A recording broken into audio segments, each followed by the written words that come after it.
Morning po again mga kababayan Mansur. This is Jom, the Filipino channel po ang iyong pong lingkod.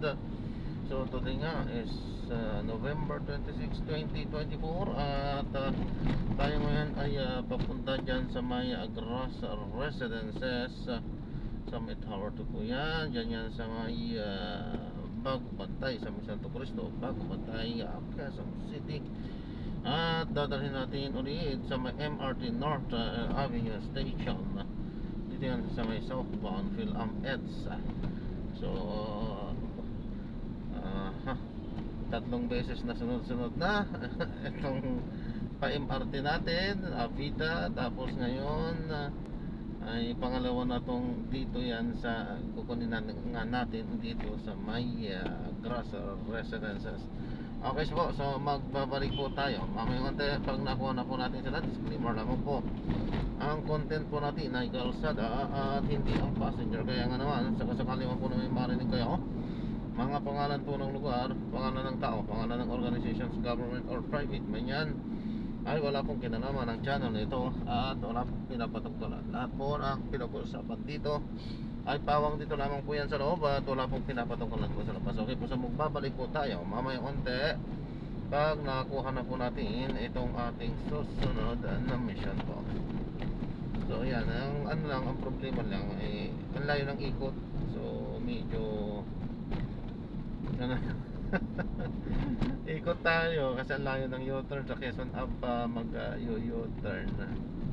So ganon ang routine pagka ganitong LRT o tapos ikot o gano'n na naman ulit. So ang layo ng pick up, 2 to 3 kilometers ang pick up. So medyo may kalayuan talaga.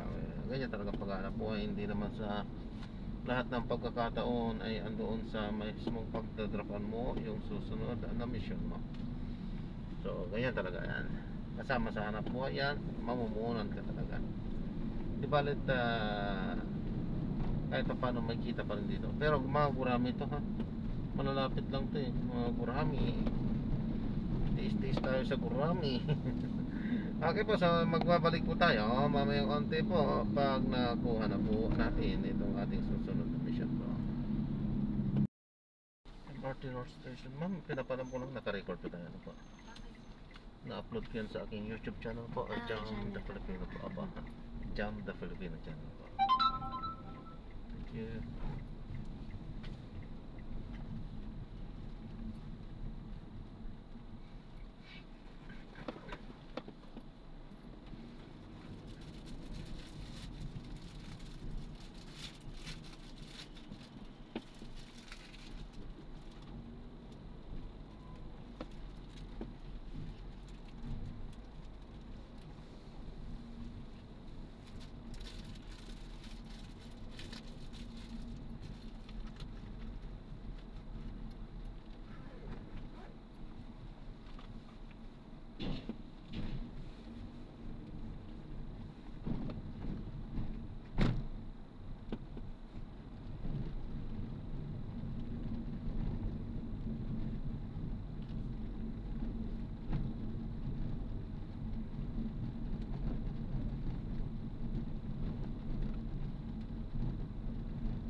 At ma'am, God bless po. God bless po.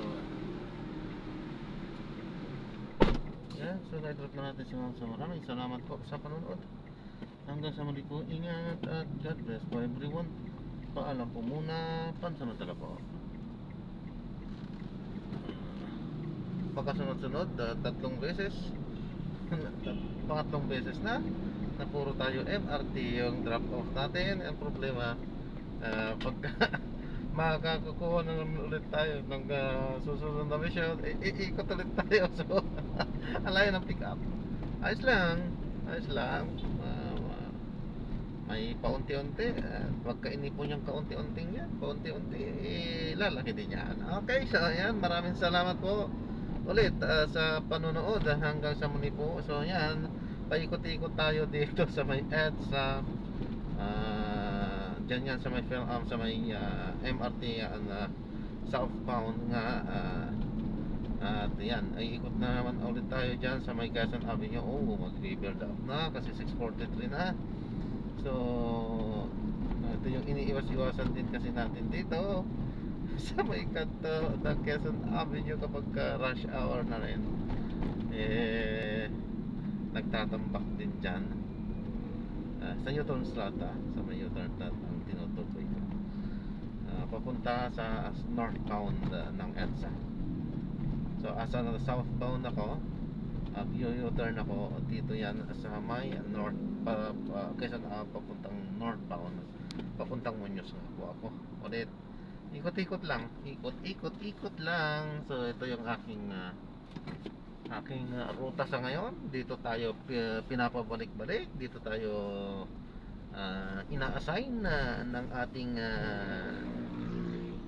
mabuting company. Okay, so yan. At siyempre, sino tayo para tumanggi? Yan ay isang paghanap buhay at tayo ay nag-serve sa masa. Pinagsisirbihan natin ang mga nangangailangan ng ating mga serbisyo. Siyempre nagbabayad sila. Yan ang serbisyo natin eh. Binabayaran nila yung ating serbisyo. At take note, take note sa mga masusungit dyan, sa mga wala sa hulog, kung kumilos na kung ituring kami ay para nilang mga personal driver, na kung iturong kami ay para kaming mga alila, na para bang nabili na kami, nabayaran kami sa aming sa aming sasakyan, tapos kami mismo as their driver, which is maling-mali yung ganong asal, sapagkat kung kami po yung inyong binayaran at kasama po yung aming sasakyan ay mahal po kami. Mahal po kami. Yan ang matitiyak po namin. Mahal po ang kung talagang kukuha po kayo ng sasakyan kasama po kami ay talagang mahal. Ang yung binabayaran lang ay yung transpo nyo, yung serbisyo lang na pagkuha sa inyo sa mula sa pick up to drop off po. So yan ay isang pamasahe lang, normal fare lang po yan. So huwag nyo naman kaming itrato nga parang inyong personal driver, parang inyong utusan, parang inyong alila. Meron talagang ganon, may mga taong ganon, mga nagtatraga at akala mo ay nabili na nila kami, porket nagbayad sila, akala mo nabili na nila kami. Take note, pag sumakay po kayo sa jeep at nagbayad kayo, ganun din po yun, ganun din lang po yung binabayad nyo po sa amin. Kaya mas mahal po rin naka-aircon po kayo at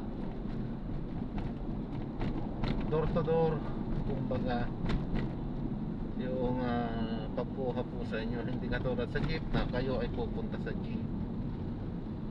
So medyo mas mahal ng konti. Kahit na mas mahal ng konti kumpara sa jeep, hindi ibig lang sabihin nun na nabayaran nyo na po kami, na pwede nyo na kaming alilahin, sapagkat hindi pa rin po. Kasi kung i-hire nyo kami as your personal driver, well, makakaminos kayo kung may personal driver po kayo. Pero yung para sa amin po, hindi naman po kami mga personal driver at iba yung rate namin. Mahal po kami. Ayan, pati sasakyan po. Kaya ayan, at maraming salamat po sa panonood. Hanggang sa muli, ingat at God bless po everyone. Paalam po muna po samantala at gagawa na po ulit natin ng separate video itong ating susunod na mission. So dyan yan ulit sa Metagrass Residences. Pero naiba naman na yung ating drop off. Okay, so God bless po everyone. Paalam po muna. Pansamantala po.